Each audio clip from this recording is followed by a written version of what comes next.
আজকে বাংলাদেশে কয়েক সেকেন্ডের ভূমিকম্পে সমস্ত মানুষ কম্পিত হয়ে গিয়েছে। যখন বান্দা আল্লাহকে ভুলে যায়, আল্লাহ পাক এইরকম ভূমিকম্প দিয়ে বান্দাকে মনে করায় দেয়, ও গোলাম তুই আমার একটু মনে কর, স্মরণ কর, আমার ইবাদত কর। আমি আমার রুমের মধ্যে শুয়ে আছি, হঠাৎ করে দেখি চকিটা নেড়ে উঠেছে, জমিনটা থরথর করে কাঁপতেছে, ঘরটা নড়চড় শুরু করে দিয়েছে। তখনই কালিমায়ে শাহাদাত পড়তে শুরু করলাম, আর মনে মনে চিন্তা করলাম মায়ার নবী বলেছেন কোন এক শুক্রবারে দুনিয়া কিয়ামত হবে।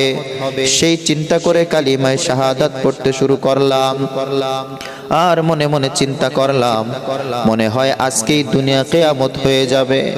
ও মুমিন আল্লাহর গোলাম, তুমি আজকে মনে করতেছো আমি আর অনেক দিন বাঁচবো, কিন্তু না না, কখনকার মরণের ডাক আসবে তুমি আমি জানি না।